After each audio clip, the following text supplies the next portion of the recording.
Hello everyone. आज था class 10th CBSE का इंग्लिश का पेपर।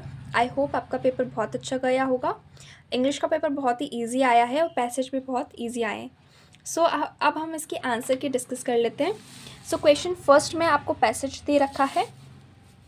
तो क्वेश्चन फर्स्ट के फर्स्ट पार्ट में इसका डी ऑप्शन करेक्ट है, सेकंड में बी ऑप्शन करेक्ट है। इसमें जो थर्ड है वो आपको पैराग्राफ थर्ड में ढूंढना था, तो इसका आंसर यहाँ पे दे रखा है। फोर्थ में पैराग्राफ 4 में आपको इसका आंसर मिलेगा, तो इसमें से आपका ये आंसर दे रखा है द डिसीजन मेकिंग से लेटर तक। फिफ्थ में आपको पैराग्राफ 4 में ही मिलेगा, ये इसके जस्ट नीचे है। यहाँ पे इसका आंसर दे रखा है फिफ्थ वाले का। ये आपको पैराग्राफ 6 में मिलेगा, तो पैराग्राफ 6 में ये है इसका आंसर। इसमें शायद 2 पॉइंट्स दे रखे थे आपको। हाँ, लिस्ट टू इफेक्टिव वे। इसमें एक फर्स्ट ये है, देन सेकंड ये है। इसके बाद में इसमें आपको ट्रू फॉल्स बताना था, तो ये ट्रू है।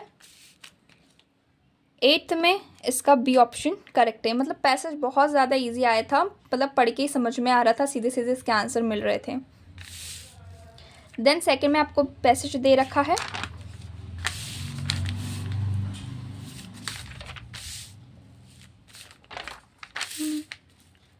हाँ, तो इसमें फिफ्थ तक अपन को दे रखा है। 5 वाले में पैराग्राफ फर्स्ट में मिलेगा। इसका फर्स्ट का आंसर ये है। देन नेक्स्ट पे चलते हैं। सेकंड का आंसर बी है। इसमें थर्ड में आपको एक वर्ड चूज़ करना था, तो इसमें प्रोजेक्टेड है, पैराग्राफ 2 में से मिल जाएगा इसमें आपको। उसके बाद में फोर्थ में इसका फोर्थ का आंसर ये है, strong e commerce of growing से यहाँ तक कंज्यूमर तक। इसके अलावा इसमें आपको असर्शन रीज़न दे रखा है, तो ये इसका ए आंसर करेक्ट है। Both assertion and reason are true and the reason is the correct explanation of assertion.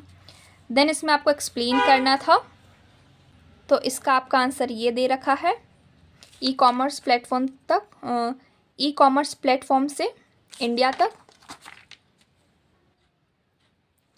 Seventh में आपको इसमें फिल करना था, तो इसका 35 है। इसमें अपन को कंप्लीट करना था, तो इसको पैराग्राफ इसका जो है पैराग्राफ 4 में मिलेगा। इसका आंसर ये है। नाइन्थ वाले में नाइन्थ वाले का आंसर आपको पैराग्राफ 5 में मिलेगा। ये इसका आंसर है। मैंने इसमें से आपको कोई से 2 मेजर चैलेंज बताने, तो आप कोई से भी लिख सकते हैं इसमें से।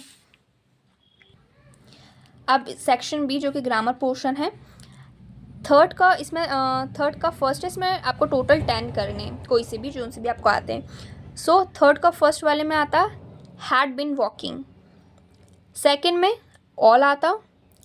थर्ड वाले में इसमें एरर था फॉरगेट। इसमें आपको लिखना था that those were hard times. इसका सी ऑप्शन करेक्ट है। 6 का ए ऑप्शन करेक्ट है। 7th का ए ऑप्शन करेक्ट है। 8th में वुड ऑप्शन करेक्ट है।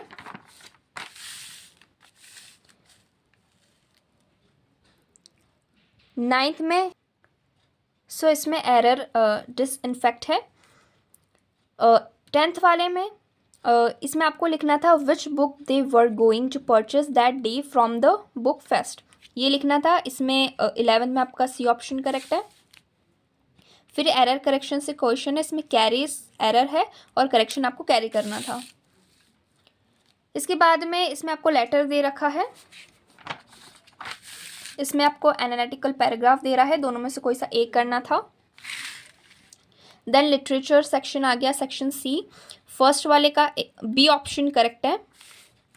सेकंड वाले में आपको लिखना था they had come to join South African in celebrating a common victory for justice peace and human dignity. Third वाले में ये बताना था एक्स्ट्राऑर्डिनरी ह्यूमन डिजास्टर, यानी कि ये जो सेंटेंस है वो अपार्थेड के लिए कहा गया है, जो स्किन के बेसिस पे जो डिस्क्रिमिनेशन हुआ था उसके बेसिस पे साउथ अफ्रीका में। इसमें ऑप्शन सी करेक्ट है, फर्स्ट एंड सेकंड। ये दूसरा लिटरेचर का सेक्शन दे रखा है, दोनों में से आपको एक करना था।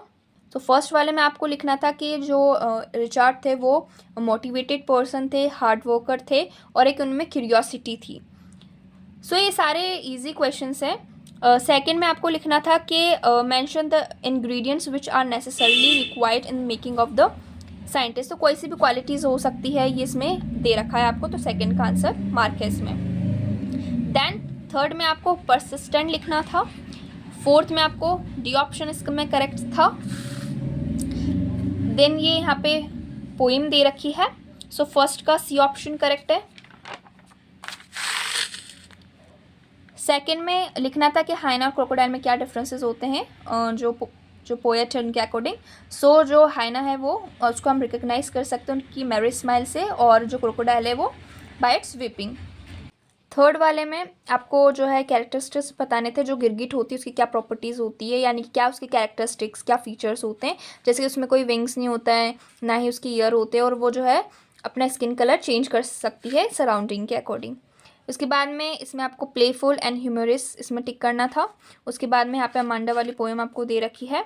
सो Amanda wants to be an orphan because she crave freedom, यानी कि वो चाहती थी कि उसको फ्रीडम मिले, ठीक है। उसके पेरेंट्स से वो परेशान थी क्योंकि वो हमेशा क्या, उनकी जो मदर है वो डांटती रहती थी उनको। सेम ये भी उसमें आपको ये करना है कि वो जो है फ्रीडम चाहती थी, इंडिपेंडेंट रहना चाहती थी।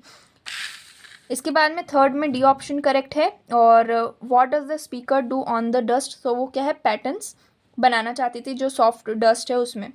क्वेश्चन आंसर्स दे रखे हैं। सो आई होप आपने क्वेश्चन आंसर अच्छे से अटैम्प्ट कर दिए होंगे। So thanks for watching.